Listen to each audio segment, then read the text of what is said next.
درود پاک پڑھیں اللہم صلی علی سیدنا و مولانا محمد وعلی آل سیدنا و مولانا محمد بارک وسلم صلاۃ و سلام علیک یا رسول اللہ صلی اللہ تعالی علیہ وسلم۔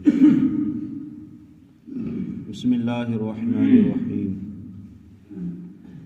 الذی جعل لکم من الشجر الاخضر نارا فاذا انتم منہ توقدون۔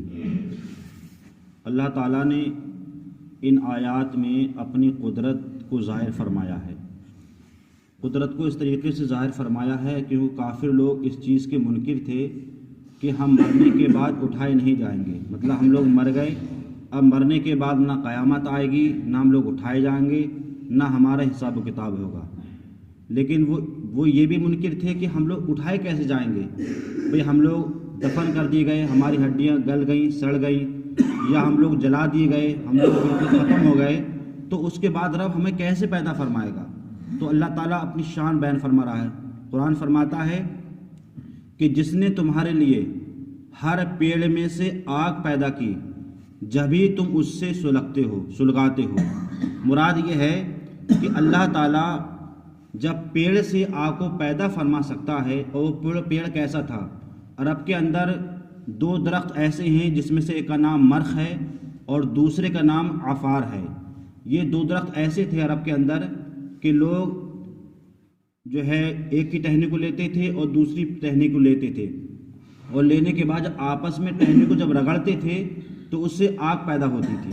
اور تاریخ میں یہ بھی آیا ہے کہ ان پتوں سے مطلب پانی جھڑتا تھا، لیکن اس کے باوجود بھی اللہ تعالیٰ نے اس میں ایسی اپنی قدرت رکھی تھی کہ جب وہ لوگ اس کو رگڑتے تھے تو اس سے آگ پیدا ہوتی تھی۔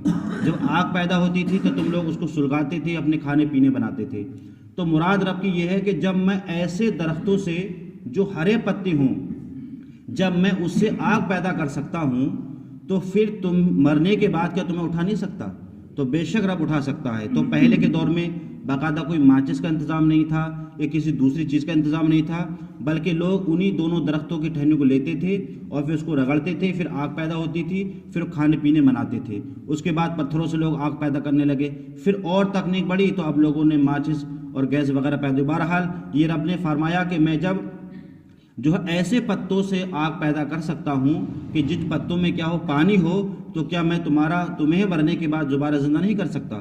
تو وہی قرآن نے فرمایا کہ جس نے تمہارے لیے ہر پیڑ میں سے آگ پیدا کی جبھی تم اسے سلگاتے ہو، مطلب کام و کاج کرتے ہو، کھانا پینا بناتے ہو۔ اس کے بعد رب فرماتا ہے اَوَلَيْسَ الَّذِي خَلَقَ السَّمَاوَاتِ وَالْأَرْضَ بِقَادِرٍ عَلَىٰ أَن يَخْلُقَ مِثْلَهُم بَلَىٰ وَهُوَ خَلَّاقُ الْعَلِيمُ۔ اور کیا وہ جس نے آسمان اور زمین بنائے تو ان جیسے اور نہیں بنا سکتا؟ کیوں نہیں؟ وہی ہے بڑا پیدا کرنے والا۔ مطلب جس نے اتنا بڑا آسمان بنایا، اتنی بڑی زمین بنائی، پہاڑ بنائے، سمندر بنائے، دریا بنائے، بڑے بڑے درخت بنائے، تو جو رب اس چیز کو پیدا کر سکتا ہے تو انسان کتنی معمولی چیز ہے، کیا اس کو دوبارہ پیدا نہیں کر سکتا؟ تو یہ صف اللہ تعالیٰ جو فرما رہا ہے وہ کافروں سے خطاب فرما رہا ہے کہ جب میں اتنا سب کچھ کر سکتا ہوں تو کیا میں تمہارے مرنے کے بعد تمہیں زندہ نہیں کر سکتا ہوں؟ بے شک زندہ کر سکتا ہوں۔ اس کے بعد رب فرماتا ہے انما امرہ اراد شیئا ان یقول لہ کن فیکون۔ اور جب اس کا کوئی ارادہ ہوتا ہے، جب کوئی کام کرنا چاہتا ہے، کسی چیز کو بنانا چاہتا ہے، ان یقولا تو وہ کہتا کن ہو جا، فیکون تو وہ ہو جاتی ہے۔ مطلب رب کی شان یہ ہے کہ اگر رب کو کوئی چیز بنانی ہے تو وہ فرماتا کن ہو جا، فیکون تو وہ ہو جاتی ہے۔ تو رب تو وہ ہے جو کہتا ہو جاتا ہے۔ ہم لوگ اگر کوئی چیز بناتے ہیں تو پہلے اس چیز کا سارا سامان تیار کرتے ہیں۔ مثال کے طور پر اگر ہمیں گھر بنانا ہے تو اینٹیں ہے، مسالہ ہے، ریتا ہے، بجری، ان تمام چیزوں کو اکٹھا کرنے کے بعد پھر مستری اس کام کو دے گا۔ لکڑی کا کوئی سامان بنانا ہے تو سارا سامان لینا پڑے گا، لیکن رب کی ذات یہ ہے جب کسی چیز کو وہ بناتا ہے تو فرماتا کن ہو جا، فیکون تو وہ ہو جاتی ہے۔ تو یہ رب کی شان ہے۔ اس کے بعد رب فرماتا ہے فسبحان الذی بیدہ ملکوت کل شیء وإلیہ ترجعون۔ اور تو پاکی ہے اسے جس کے ہاتھ میں ہر چیز ہے، مطلب رب تعالیٰ کے قبضہ قدرت میں ہر چیز ہے اور اسی کی طرف پھیرے جاؤ گے۔ پھیرے جانے سے مراد یہ ہے کہ آج ہم لوگ دنیا میں آئے ہیں، ہم رب کی ہی جانب سے آئے ہیں اور جب ہمیں موت آئے گی تو ہم رب کی جانب کیا دوبارہ جائیں گے، اور جانے کے بعد ہمیں حساب و کتاب دینا پڑے گا۔ تو آج انشاءاللہ ہماری یہ سورہ یاسین کا ترجمہ اور اس کی تفسیر پوری ہو گئی۔